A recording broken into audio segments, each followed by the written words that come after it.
नाज़रीन हेडलाइंस सां ॾिठियूं ख़बर शामिल कयूं त आर्ट्स काउंसिल कराची में असलम ख्वाजा जे किताब ॼाम साकी साज़िश केस जी मुहवरती तक़रीब कोठाई वई। उन मौके ते सीनियर सहाफ़िन मज़हर अब्बास, सुहेल सांगी, तौसीफ़ अहमद, असलम ख्वाजा, डॉक्टर अयूब शेख, हमीदा घांगरो, हारिस असदर खां अलावा अदीबन, दानिशवरन, सहाफ़िन ऐं खाबी धुर जे अॻवाननि समेत ॿियनि वॾे अंग में शिरकत कई।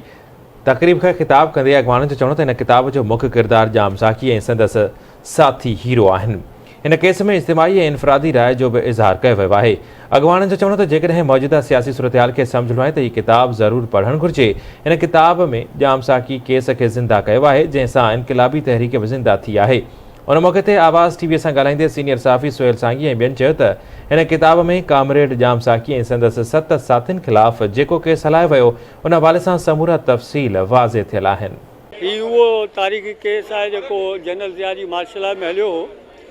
हिन केस जी सभ खां वधीक अहमियत इहा आहे त हिन में मुल्क जी उन वक़्तु समूरी सियासी क़यादत गवाह तौरु आई हुई, जंहिं ॼाम साकी, प्रोफेसर जमाल नक़वी, बदर अबड़ो, सुहेल सांगी ऐं ॿियनि मुलज़िमनि जे हक़ में बयान ॾिना।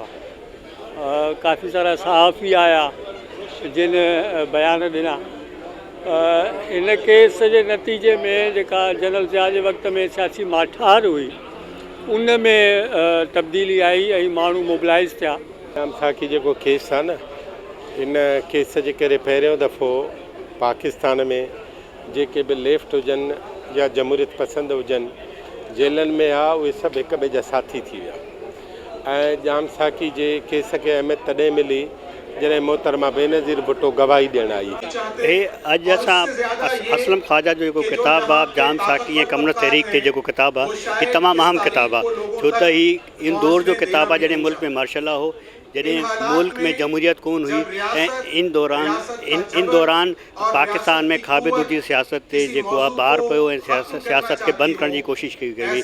पूरा केस ठाहिया विया, माण्हुनि खे जेलनि में विधो हुयो ऐं उन जे नतीजे में मुल्क जी सियासत जमहूरियत सभु तबाह थी वई। त हीअ किताबु उन हिसाब सां अहम आहे।